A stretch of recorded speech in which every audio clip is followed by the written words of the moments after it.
ಕನ್ನಡ ಚಿತ್ರರಂಗ ಸದ್ಯ ಒಳ್ಳೆ ಫಸಲನ್ನ ನೀಡ್ತಾ ಇದೆ. ಇದರ ನಡುವೆ ಮತ್ತಷ್ಟು ಭರವಸೆ ಹೆಚ್ಚಿಸಲು ಬಂದ ಸಿನಿಮಾವೇ ಕೊತ್ತಲವಾಡಿ. ಯಶ್-ತಾಯಿ ಪುಷ್ಪಾ ಅರುಣ್ ಕುಮಾರ್ ಅವರ ಚೊಚ್ಚಲ ನಿರ್ಮಾಣದ ಸಿನಿಮಾ ಇದು. ಒಬ್ಬ ಮಹಿಳಾ ನಿರ್ಮಾಪಕಿಯಾಗಿ ಹಣದ ವಿಚಾರದಲ್ಲಾಗಲಿ ಪ್ರಚಾರದ ವಿಚಾರದಲ್ಲಾಗಲಿ ಯಾರ ಸಪೋರ್ಟ್ ತೆಗೆದುಕೊಳ್ಳದೆ ಒಂದು ಸಿನಿಮಾವನ್ನ ಮಾಡಿ ಅದ್ದೂರಿ ಪ್ರಚಾರ ನೀಡಿ ತೆರೆಗೆ ತಂದ ಅವರ ಧೈರ್ಯವನ್ನ ಮೆಚ್ಚಲೇಬೇಕು. ಹಾಗಾದ್ರೆ ಅವರ ಚೊಚ್ಚಲ ಸಿನಿಮಾ ಜನರನ್ನ ಗೆಲ್ಲುವಲ್ಲಿ ಸಕ್ಸಸ್ ಆಯ್ತಾ ಅನ್ನೋದನ್ನ ನೋಡೋದಾದ್ರೆ ಹೌದು ಎನ್ನಬಹುದು. ಕೊತ್ತಲವಾಡಿಯನ್ನ ನೋಡಿ ಮೆಚ್ಚಿಕೊಂಡವರು ಸಾಕಷ್ಟು ಜನ ಇದ್ದಾರೆ. ಶ್ರೀರಾಜ್ ನಿರ್ದೇಶನದ ಕೊತ್ತಲವಾಡಿ ಸಿನಿಮಾದಲ್ಲಿ ಪೃಥ್ವಿ ಅಂಬರ್ ಹಾಗೂ ಕಾವ್ಯ ಶೈವ ನಟನೆ ಮಾಡಿದ್ದಾರೆ. ಗೋಪಾಲ್ ಕೃಷ್ಣ ದೇಶಪಾಂಡೆ ಅವರು ವಿಲನ್ ಆಗಿ ಕಾಣಿಸಿಕೊಂಡಿದ್ದಾರೆ.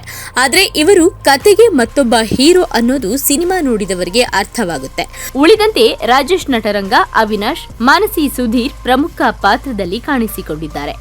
ಕೊತ್ತಲವಾಡಿ ಅನ್ನೋದು ಈಗಲೂ ಗ್ರಾಮೀಣ ಸೊಗಡನ್ನ ಉಳಿಸಿಕೊಂಡಿರುವ ಊರು. ಆ ಊರಿನ ಪ್ರಕೃತಿ ಸೌಂದರ್ಯದ ನಡುವೆಯೇ ಕಂಪ್ಲೀಟ್ ಸಿನಿಮಾ ಶೂಟ್ ಆಗಿದೆ. ಕೊತ್ತಲವಾಡಿ ಗ್ರಾಮದ ಆ ಮುಗ್ಧ ಜನರು ಬಡತನದ ಬೇಗೆಯಲ್ಲಿ ಬೇಯ್ತಾ ಇರ್ತಾರೆ. ತುತ್ತು ಅನ್ನಕ್ಕೂ ತಮ್ಮದೇ ಜಮೀನು ಇದ್ರೂ ಕುಮಾರನ ಬಳಿ ಅಡವಿಟ್ಟ ಕಾರಣ ಕೈಯೊಡ್ಡಿ ನಿಲ್ಲಬೇಕಾಗಿರುತ್ತೆ. ಈ ಬಡತನ ಸಾಕಾಗಿ ಹೋಗಿರುತ್ತೆ. ಆ ಸಮಯದಲ್ಲಿ ಕೈ ಹಿಡಿಯಲು ಬಂದವನೇ ಗುಜರಿ ಬಾಬಣ್ಣ. ತಮ್ಮ ಊರಲ್ಲಿ ಹರಿಯುವ ನದಿಯಿಂದ ಜೀವನ ಹೇಗೆ ಸಾಗಿಸಬಹುದು ಎಂಬುದನ್ನು ತೋರಿಸಿಕೊಟ್ಟ. ಜೀವನದ ದಾರಿ ಕಂಡುಕೊಂಡ ಜನ ಅದು ಕಾನೂನು ಬಾಹಿರವಾಗಿದ್ರೂ ಮರಳು ತೆಗೆಯುವುದಕ್ಕೆ ಶುರು ಮಾಡಿದ್ರು. ಬಳಿಕ ಅದನ್ನ ತಡೆಯೋದಕ್ಕೆ ಪೊಲೀಸ್ ಅಧಿಕಾರಿ ಪರಶುರಾಮ್ ಬರ್ತಾರೆ. ಬುದ್ಧಿ ಮಾತು ಸಾಕಾಗಲ್ಲ, ಮಕ್ಕಳ ಸಾವು ಆ ಊರಿನ ಜನರನ್ನ ಹೇಗೆ ಬದಲಾಯಿಸಿತೆ ಅನ್ನೋದು ಸಿನಿಮಾದ ಹೈಲೈಟ್. ಆರಂಭದಿಂದಾನೂ ಕೊನೆವರೆಗೂ ಎಲ್ಲೂ ಬೋರ್ ಹೊಡಿಸದೆ ಸಾಧಾರಣವಾಗಿ ಜನರನ್ನ ಕರೆದುಕೊಂಡು ಸಾಗುತ್ತೆ. ಖಳನಾಯಕನಾಗಿ ಕಂಡ ಗೋಪಾಲ್ ಕೃಷ್ಣ ದೇಶಪಾಂಡೆ ಅವರ ಬುದ್ಧಿವಂತಿಕೆ ಜನರಿಗೆ ತುಂಬಾನೇ ಇಷ್ಟವಾಗುತ್ತೆ. ರಾಜೇಶ್ ನಟರಂಗ ಅವರ ಇನ್ವೆಸ್ಟಿಗೇಷನ್ ಜನರನ್ನ ಸೆಳೆಯುತ್ತದೆ.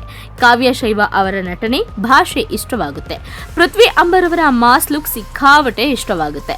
ಮೈಸೂರು ಭಾಗದ ಕನ್ನಡ ಕಿವಿಗೆ ಇಂಪನ್ನ ನೀಡುತ್ತೆ. ಕಾರ್ತಿಕ್ ಅವರ ಛಾಯಾಗ್ರಹಣ ಇಲ್ಲಿ ಮೋಡಿ ಮಾಡಿದೆ. ಇಡೀ ಕೊತ್ತಲವಾಡಿಯ ಸೌಂದರ್ಯ ಕಣ್ಣಲ್ಲಿ ಹಾಗೆ ಉಳಿಯುವಂತೆ ಕ್ಯಾಮರಾ ವರ್ಕ್ ಮಾಡಿದ್ದಾರೆ.